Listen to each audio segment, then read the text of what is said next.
Swayam Prabha. Digital India. Educated India.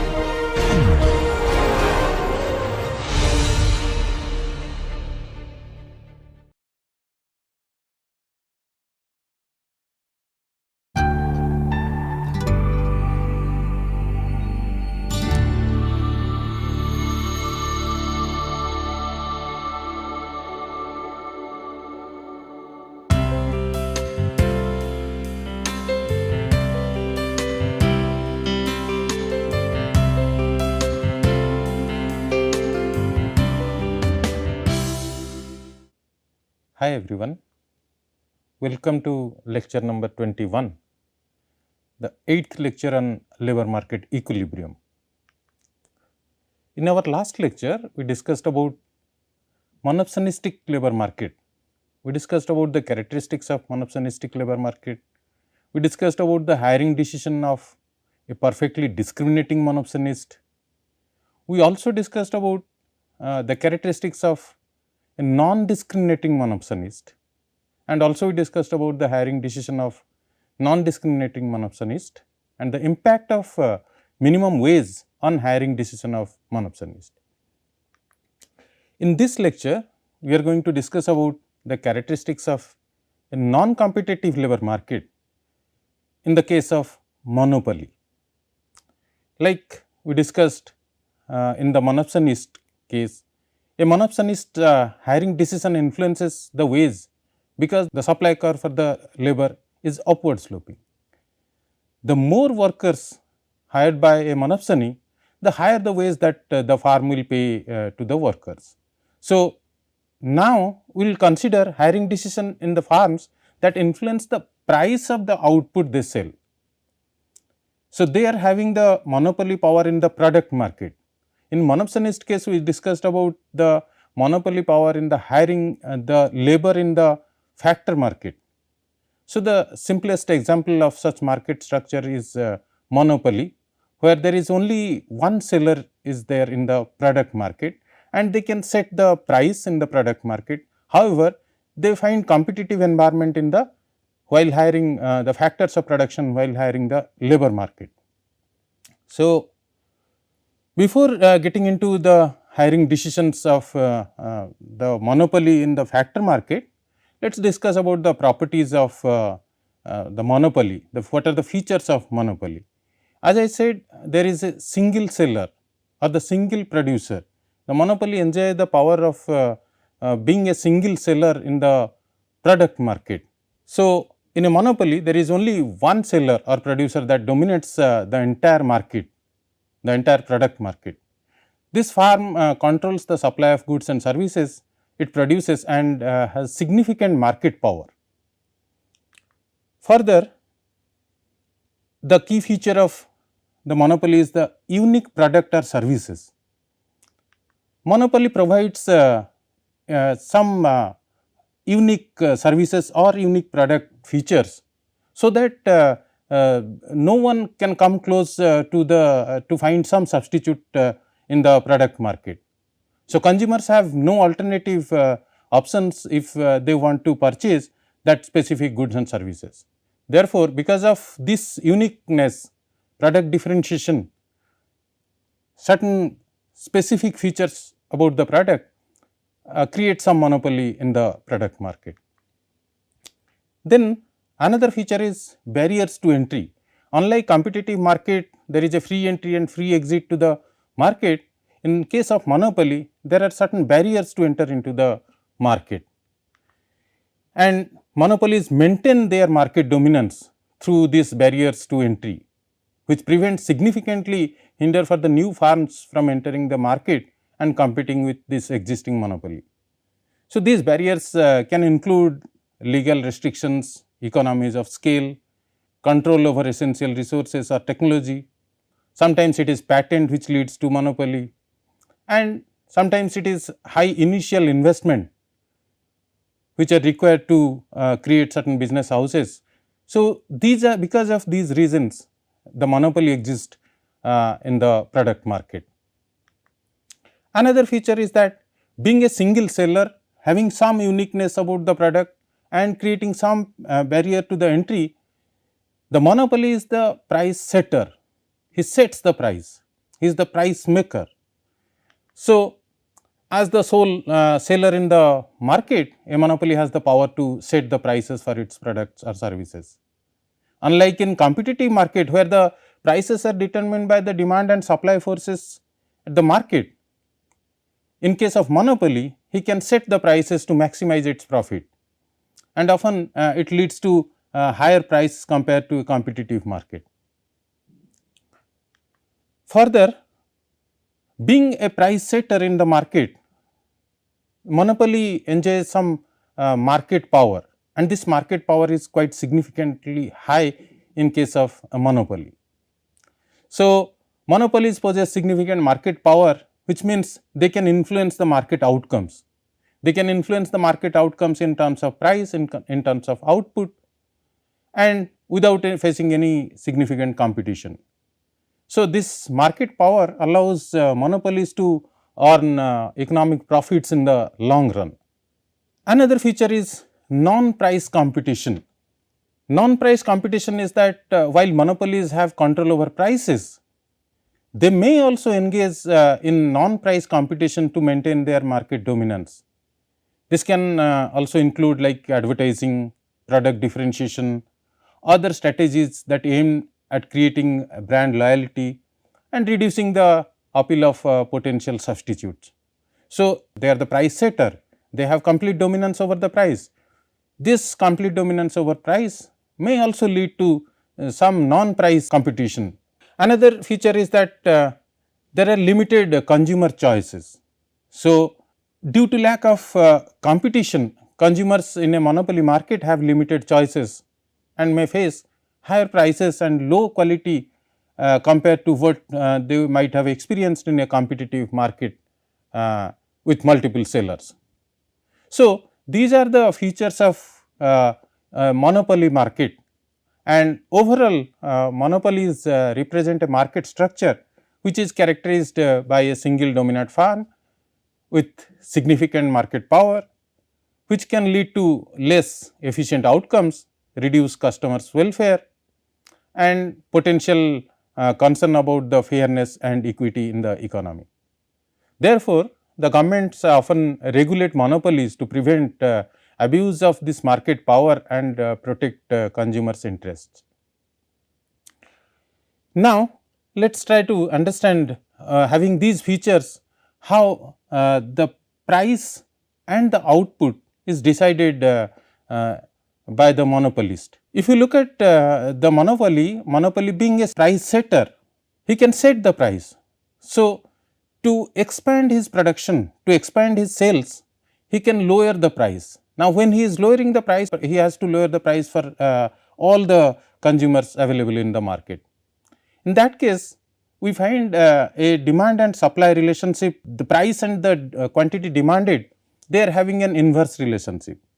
If the monopoly wants to sell more output, then he has to reduce the price level.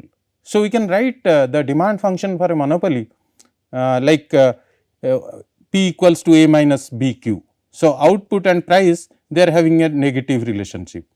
Therefore, you can see the demand function for a monopoly is downward sloping. Further, if we look at what will be the marginal revenue and the total revenue, then total revenue for the monopoly is nothing but price multiplied by the output, which is if we multiply Q with this demand function, then it is AQ minus BQ square. So, this is the total revenue function. And if we want to derive the marginal revenue function for the monopoly, then differentiate this total revenue function with respect to output, then it is nothing but the marginal revenue function, which is nothing but A minus 2BQ. Now, when we look at this the slope of this demand function and the marginal revenue function, the marginal revenue function is going to be different for the monopoly, whereas in a competitive firm the marginal revenue equals to the price equals to the average revenue. Here we can have both marginal revenue function and the demand function downward sloping. However, the slope of the marginal revenue function is much higher. If you compare the demand function, it is minus B, it is minus 2B. So, the marginal revenue function exactly lies on the halfway of this demand function for the monopoly, which is also downward sloping, and it lies below the demand function. Now, if we superimpose the marginal cost function on these revenue functions, then we can have this is the marginal cost function which is upward sloping, and the profit maximization condition gets satisfied where this marginal revenue equals to marginal cost.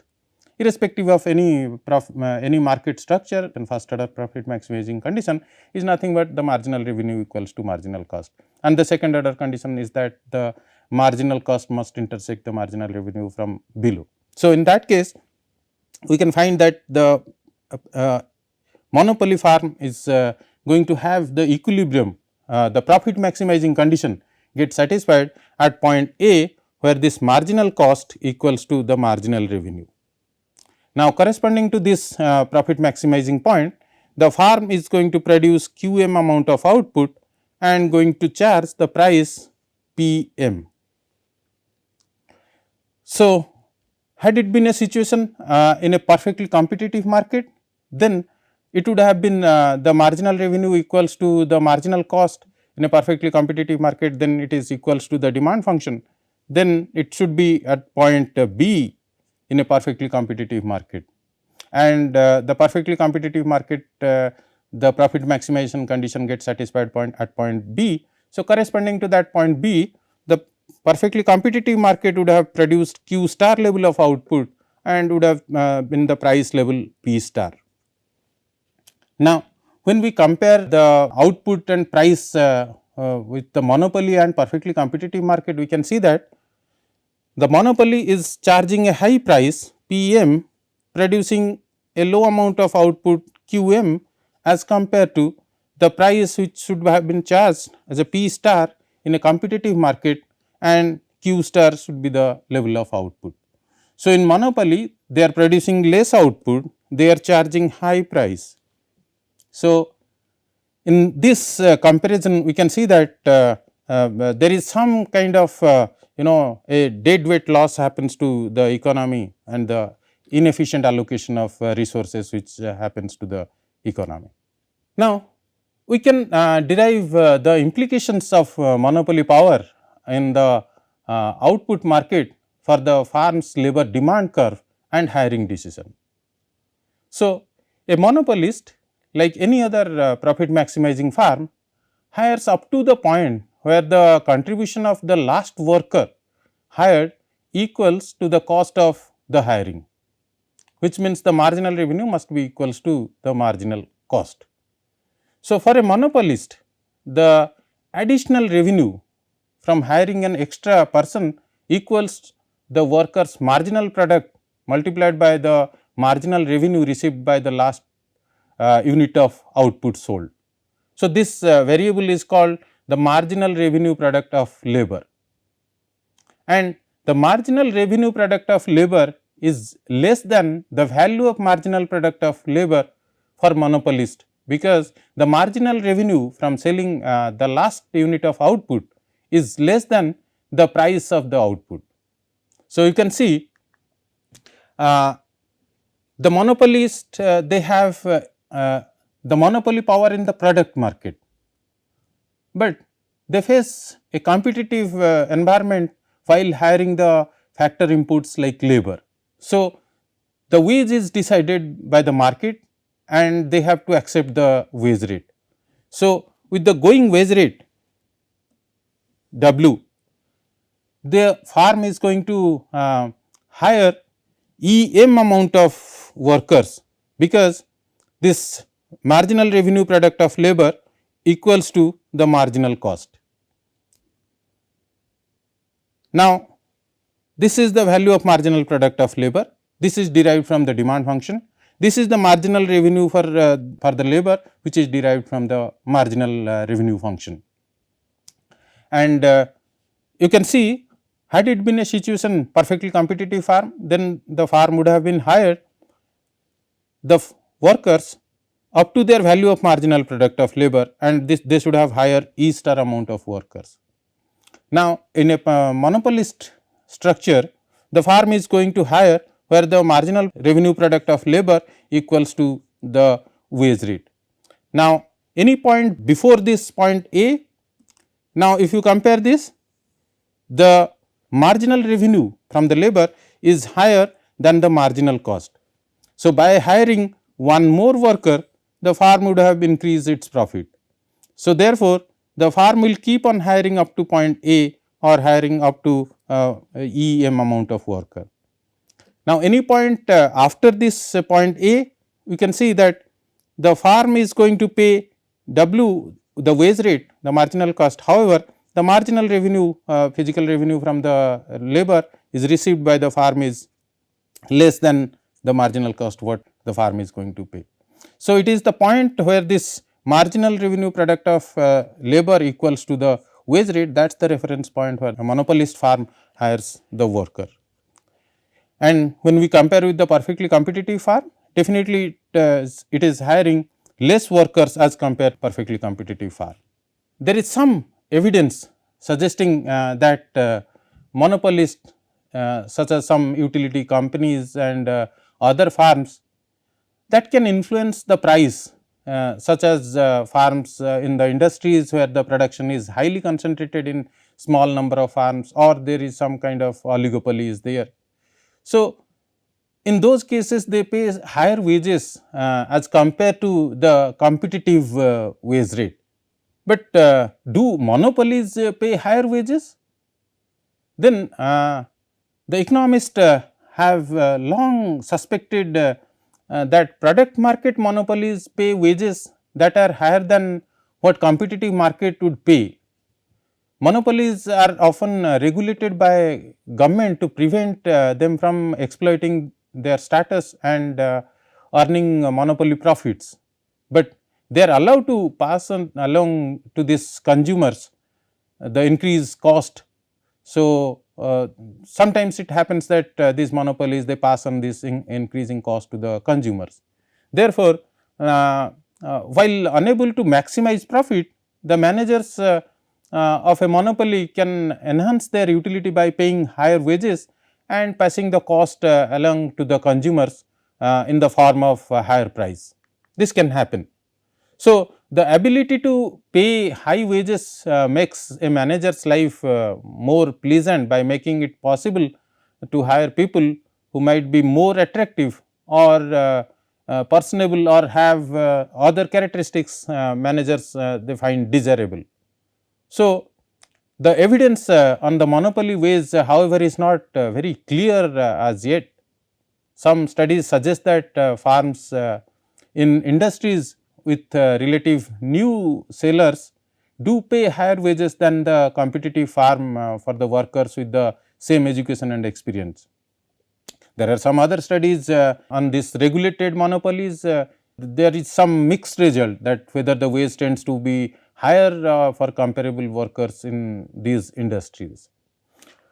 So, the implications of a product market monopoly where there is only one seller dominating a particular market on labor can be significant and multifaceted.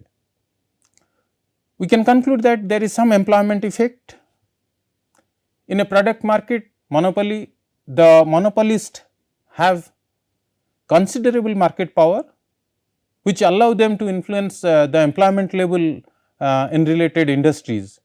So, if monopoly leads to increased demand for its products or services, it may also lead to increase in the demand for labor in the industries that supply inputs to the monopolist. So, such as raw materials or specialized services, there is some. So, there is some employment effect is there in the labor market. There is some wage effect. The impact of wages can vary depending on the nature of the monopoly and the elasticity of labor demand. So, in some cases a product market monopoly may lead to higher wages for the workers in the industries that supply inputs to the monopolist due to increased demand. However, in some other cases the monopolist may have the power to suppress the wages for the workers in the industry that rely heavily on the monopoly for the employment, as the lack of competition limits the workers bargaining power. So, there is some mixed effect of this wage effect on the labor market, and it completely depends on the degree of monopoly and the elasticity of labor demand. Further, a monopoly can affect the labor market structure. A product market monopoly can influence the structure of the labor market by affecting the distribution of employment across the industries. So, if the monopoly dominates a large share of the economy, it may lead to a concentration of employment in the industries directly or indirectly related to monopolistic operation, and potential crowding out the other sectors. There could be significant impact on innovation and technology. The product market monopolies can impact innovation and technology process in the labor market. On the one hand, the monopoly may invest heavily in research and development to maintain their competitive advantage and expand their product offerings, leading to increased demand for the skilled labor in related industries. Whereas, on the other hand, the monopolies may have less incentive to innovate if they face limited competition and potential reducing the overall demand for the labor for the innovative sectors. So, it can act on both way. There is some positive effects and some negative effects on the innovation and technology. Further, the presence of a product market monopoly may lead to some income inequality by concentrating wealth and economic power in the hands of the monopolist and its shareholders. So, this can lead to disparities in the income and wealth distribution in the economy, as well as it reduces the economic mobility for the workers in the industries which dominated by the monopoly. Further, the role of government in the case of monopolies, while recognizing the potential negative impacts of the product market monopolies on the labor market and the overall economic welfare, governments may intervene through the regulations like antitrust regulations, price controls, or other measures to promote competition and protect consumers' interest particularly. So, these interventions aim to prevent abuse of market power and ensures fair pricing and promote economic efficiency in the economy at aggregate. Overall, if we see the implications of a product market monopoly on the labor market, it is very complex and depends on various factors such as nature of monopoly, elasticity of demand for labor, and the government policies aimed at the regulating the markets and protecting workers' right. So, all these things are there when we talk about a product market monopoly. In our next lecture, we will discuss about the impact of human capital on labor market. Thank you.